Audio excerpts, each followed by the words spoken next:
ఒక సైన్స్ ఆవిష్కరణ ఒక దేశాన్నే కరువు కోరల నుంచి ఎలా బయటపడేసిందో తెలుసా? అదో పెద్ద కథ. కాని ఆ కథలో గెలుపే కాదు, కొన్ని సంక్లిష్టమైన నిజాలు కూడా ఉన్నాయి. అదే హరిత విప్లవం. దాని గురించే ఈరోజు మనం వివరంగా మాట్లాడుకోబోతున్నాం. సరే, ముందుగా మనం టైంలో కొంచెం వెనక్కి వెళ్దాం. అంటే 1960ల మధ్యలోకి. అప్పుడు మన దేశ పరిస్థితి ఎలా ఉండేదో ఒక్కసారి చూస్తే చాలా ప్రమాదకరంగా ఉండేది. ఆ సంవత్సరం 1965. దీన్ని గుర్తుపెట్టుకోండి, ఎందుకంటే మన కథ మొత్తం ఈ ఏడాది చుట్టూనే తిరుగుతుంది. భారతదేశం అప్పటిదాకా ఎప్పుడూ చూడని ఒక పెద్ద సంక్షోభం అంచున నిలబడి ఉందన్నమాట. అది కూడా ఒక సమస్య కాదు, అన్నీ ఒకేసారి వచ్చిపడ్డాయి. ఒక పక్కన చూస్తే అప్పుడే 2 యుద్ధాలు చేసి దేశం బాగా అలిసిపోయింది. మరోపక్క కరువులు. ఆ కరువులు కూడా మామూలుగా కాదు, చాలా తీవ్రంగా ఉన్నాయి. దీంతో పంటలన్నీ నాశనం. ఫుడ్ ప్రొడక్షన్ అయితే దారుణంగా పడిపోయింది. ఇంక మనకు దిక్కు అమెరికా నుంచి వచ్చే ఆహార సహాయమే. కానీ అదే టైంలో కొన్ని రాజకీయ కారణాల వల్ల అమెరికా ఆ సహాయాన్ని సడన్గా ఆపేసింది. ఇంకేముంది, దేశం మొత్తం ఒక పెద్ద ఆహార సంక్షోభంలో చిటుకుపోయింది. పరిస్థితి ఎంత దారుణంగా మారిందంటే, అప్పటి మన ప్రధానమంత్రి లాల్ బహదూర్ శాస్త్రిగారు ఏకంగా దేశ ప్రజలందర్నీ దయచేసి రోజుకు ఒక్కపూట భోజనం మానేయండి అని అడగాల్సొచ్చింది. ఆలోచించండి, ఒక ప్రధాని అలా అడుగుతున్నారంటే ఆ టైంలో ఎంత నిస్సహాయ స్థితిలో ఉన్నామో అర్థం చేసుకోవచ్చు. సరే, ఇక్కడ మన దేశంలో పరిస్థితి ఇంత దారుణంగా ఉంటే, ప్రపంచంలో మరోచోట ఒక వ్యక్తి చేసిన ప్రయోగం మన ఈ సమస్యకు ఒక సమాధానంలా మారబోతుంది. కథ ఇప్పుడు అక్కడికి మలుపు తిరుగుతుంది. ఆ వ్యక్తి పేరే నార్మన్ బోర్లాగ్. ఈయన ఒక అమెరికన్ అగ్రికల్చరల్ సైంటిస్ట్. ఆయన జీవితానికి ఒకే ఒక లక్ష్యం, ప్రపంచంలో ఎక్కడా ఆకలి అనేది ఉండకూడదు, అంతే. అసలు బోర్లాగ్ కనిపెట్టిన గోధుమల్లో అంత స్పెషలేముంది? ఎందుకవి అంత అద్భుతమంటారంటే, చూడండి, అవి పొట్టిగా ఉండేవి, కాని వాటి కాండం చాలా బలంగా ఉండేది. దానివల్ల ఎక్కువ గింజలు పండినా ఆ బరువును మోయగలిగేవి. దీంతో దిగుబడి మామూలుగా కంటే డబుల్ ట్రిపులొచ్చేది. అంతేకాదండోయ్, పంటల్ని నాశనం చేసే రోగాలు, తెగుళ్లను కూడా ఇవి ఈజీగా తట్టుకునేవి.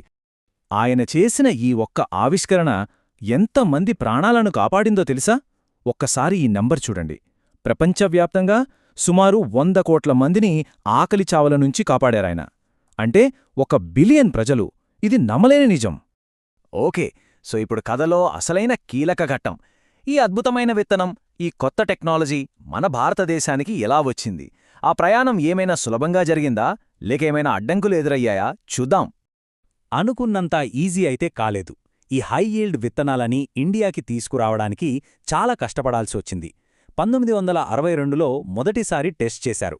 మన శాస్త్రవేత్త ఎంఎస్ స్వామినాథన్ గారు దీని గురించి గట్టిగా చెప్పడంతో బోర్లాగ్ స్వయంగా ఇండియాకు వచ్చారు. కానీ ఇక్కడే అసలు సమస్యలు మొదలయ్యాయి. కస్టమ్స్ వాళ్లు ఆపడం, పోర్ట్లో ఆలస్యమవడం, చివరికి ఓవర్ ఫ్యూమిగేషన్ వల్ల కొన్ని విత్తనాలు పాడవడం, ఇలా ఎన్నో అడ్డంకులు.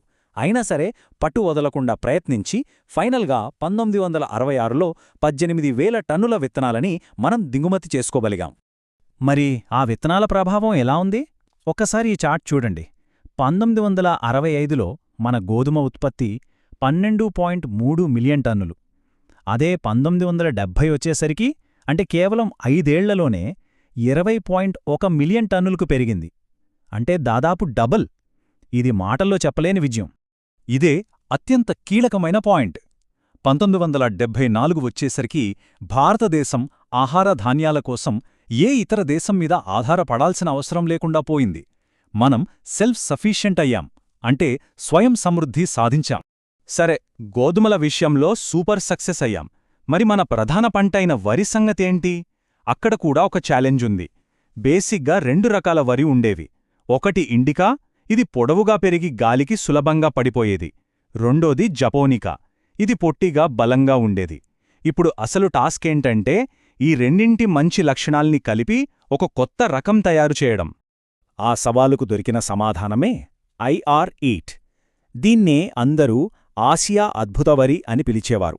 సైంటిస్టులేం చేశారంటే, ఆ ఇండికా, జపోనికా రకాలని క్రాస్ బ్రీడ్ చేసి ఈ కొత్త రకాన్ని సృష్టించారు.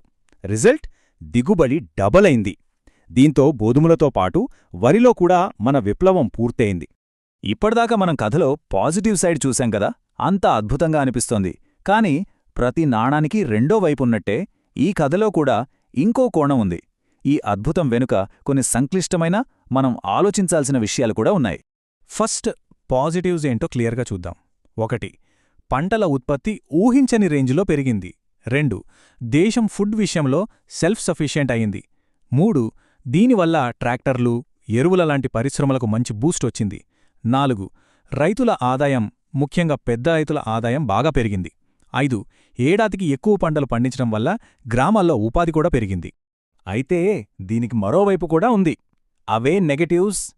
ఈ లాభాలు దేశం మొత్తం సమానంగా అందలేదు.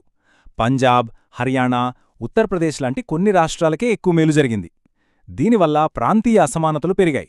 అలాగే పెద్ద రైతులు, చిన్న రైతుల మధ్య ఆదాయంలో గ్యాప్ ఇంకా పెరిగింది. ట్రాక్టర్లు రావడంతో కూలీలకు పని తగ్గింది. అన్నింటికన్నా పెద్ద సమస్య ఏంటంటే మన రసాయన ఎరువులు, పురుగుమందుల మీద పూర్తిగా ఆధారపడిపోయాం. సరే, ఈ మార్పుల వల్ల లాంగ్ టర్మ్లో వచ్చిన ఎఫెక్ట్స్ ఏంటి?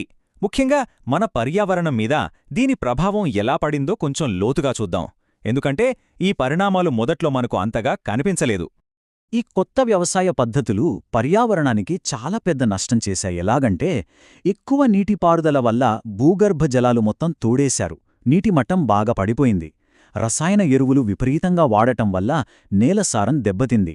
అంతేకాదు, ఆ పురుగుమందులు నీళ్లలో కలిసి నదుల్ని, చెరువుల్ని కలుషితం చేశాయి. ఆ కెమికల్స్ మన ఫుడ్లోకి కూడా చేరి చాలా ఆరోగ్య సమస్యలకు కారణమయ్యాయి. ఈ నంబర్ చూడండి, ఇది మన జీవవైవిధ్యానికి ఎంత నష్టం జరిగిందో చూపిస్తుంది. ఒకప్పుడు మన దేశంలో 30,000 రకాల దేశీ వరి వంగడాలు ఉండేవట. కానీ హరిత విప్లవం వచ్చాక ఆ 1,000 రకాల స్థానంలో కేవలం 10-12 హై ఈల్డ్ రకాలే మిగిలాయి. అంటే ఆహార భద్రత కోసం మనం ఎంత పెద్ద జీవవైవిధ్యాన్ని కోల్పోయామో కదా. సో ఓవరాల్గా చూస్తే ఈ టేబుల్ మనకు క్లియర్ పిక్చర్ ఇస్తుంది.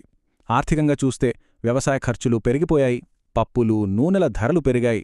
సామాజికంగా ధనిక, పేద రైతుల మధ్య గ్యాప్ పెరిగింది. ఇక పర్యావరణం విషయానికొస్తే భూమిలో ఉప్పు శాతం పెరిగింది, పంటల వైవిధ్యం పోయింది. అంటే మనమొకటి సాధించడానికి ఇంకొన్నింటిని కోల్పోవాల్సి వచ్చింది. ఇదొక కాంప్లెక్స్ ట్రేడ్ ఆఫ్ అన్నమాట. హరిత విప్లవం ఆనాటి ఒక పెద్ద సంక్షోభాన్నైతే పరిష్కరించింది. కాని దానివల్ల కొన్ని కొత్త సమస్యలు పుట్టుకొచ్చాయి. సో ఫైనల్గా మన ముందున్న పెద్ద ప్రశ్నేంటంటే, రాబోయే తరాలకు, రాబోయే 100 కోట్ల మందికి పర్యావరణాన్ని నాశనం చేయకుండా అందరికీ సమానంగా మేలు జరిగేలా ఆహారాన్ని ఎలా అందించగలుగుతాం? దీనికి సమాధానం మనం వెతకాలి.